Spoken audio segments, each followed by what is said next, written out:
dress up in costumes to express the dance of death. For those who celebrated Halloween, they dressed up at night. Americans added trick-or-treating to Halloween. The Catholics had a plot to destroy Protestant King James I and the Parliament with gunpowder on November 5, 1605. Guy Fawkes was the guy in charge of the gunpowder, but he was captured and hung. This became a celebration in England known as the Guy Fawkes Day. They wore masks, visited Catholics, and demanded cake and beer, hence trick or treat. On October 31st, Martin Luther nailed the 95 Theses up on the wall to dispute the Catholic Church versus the Bible. This was the day that was called the Reformation Day. The Protestants celebrated this anniversary. And here the Catholic uses this celebration to celebrate witchcraft and Halloween. The 95 Theses destroyed the Catholic Church as far as bringing out the Scriptures, and the people started to read the Scriptures and found out that the Church was totally going the opposite direction than the Scriptures. And the Pope was very upset. He says, "This is an act of war. Get Luther. I want him dead." Now let's get into what the Roman calendar has done to Easter. According to the Catholic Encyclopedia, Easter was named after the pagan goddess of the Anglo-Saxons named Eastor, or the goddess of the dawn. It goes on to say, the greater abomination, are we really celebrating the resurrection of Christ, or Easter, the fertility goddess of Babylon? So you can see who is behind the calendar, who is behind these holidays, these satanic holidays, to get us away from worshiping the true Son, S-O-N, and worshiping the S-U-N, or Baal, or the goddess of Babylon. This is on the central entrance door of St. John's Lateran, the Cathedral of the Bishop of Rome, or the Pope's official church in the Vatican. And it translates the Supreme Mother of Churches. And there's only one church in the world that claims to be the Supreme Mother of Churches, and that is the Vatican, fulfilling Revelation 17:5. And it goes on to say, "And upon her forehead was a name written, the mother of harlots, the abominations of the earth." So you could see that John was describing who is the mother of harlots. As you could here you can see the initials IHS on the Vatican's own coin. You really have to blow this up so you can see that IHS stands for the Egyptian deities, Isis, Horus, and Seb. And here you can see, we'll pan away so you can see the coin. And there's the Vatican's coin.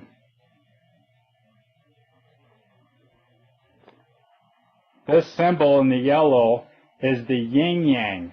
It's the symbol of the Roman Empire. It dates between the 4th and 5th centuries. Most people think it comes from China, but China links it back to the 12th century. So this insignia happens to be on the detachments of the infantry of the Western Roman Empire, and these are the different symbolisms of their infantry. And you can see the yin-yang is one of them. Here you can see on the internet they're selling the yin and yang Roman glass earrings. Then you can see the Roman symbol at the Walmart stores, the yin-yang, and it basically means this. Well, everything has its yin and yang side. It means there is a little bad in the good and a little good in the bad, which would mean there is no absolute good or evil. And here you see another photograph at Walmart showing the symbol of the Roman yin-yang. What you see here is the Iron Cross of Rome.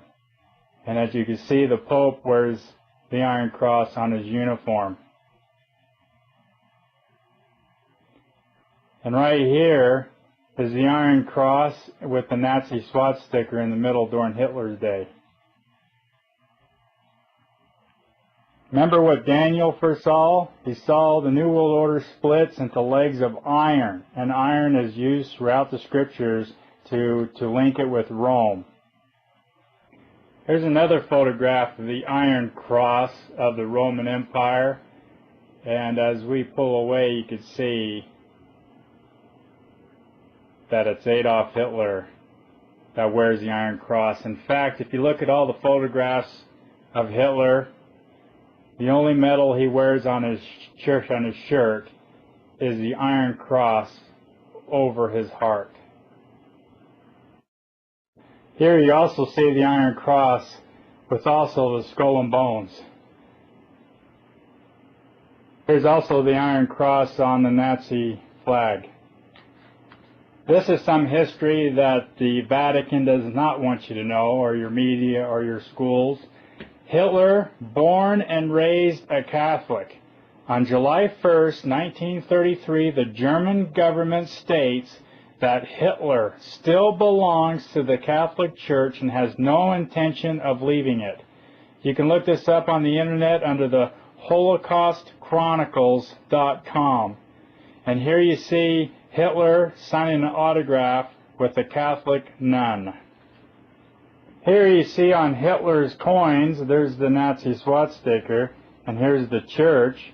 And in fact, Hitler was inaugurated in this church when he came into power, and it was also the same church where the Second Reich was born. And now this is the Third Reich. Some of these quotes I'm going to read you comes out of this book, The Holocaust Chronicles, and you can get it at any bookstore. These are just some of the people that were involved in putting this book together. These are just some of the quotes here out of the book. In 1250, the papacy makes it clear to one and all that the Jews are stateless beings who depend on the kindness of the church for their very existence. And as you see here, there's a woman pleading for her life, a Jewish woman, and you can see the Catholic priest is sending her to her death. On April 26, 1933, Hitler claims that he is only doing to the Jews what the Catholic Church has already done to them for 1600 years. On April 1943, the Pope Pius VII complains that the Jews are demanding and ungrateful. In this picture you see the Gypsy Boys were selected for cruel surgery to remove their penises and testicles. Hitler was keenly interested in sterilization of undesirables as a way to control unwanted population growth. How sick. In May 5th, 1945, the presiding bishop of the German Catholic Bishops' Conference instructs his priests to say a Mass in Hitler's memory. So here we are, the Catholics are celebrating Hitler. Okay, listen very carefully. The beginning of the Third Reich. On July 20th, 1933, the Vatican signs a concordat with Germany. Pope Pius XI considers the treaty as protecting Catholic rights in Germany. However, by this action, the Vatican helps legitimize the Third Reich in the eyes of the German Catholic hierarchy and laymen, as well as of the international community. As a result, the Concordat helps pave the way for the Nazi totalitarianization of Germany's society and later German attacks on the European state system. This is what the Third Reich is, people. It's a concordat or a contract between the Vatican and Germany. This is a very telling picture.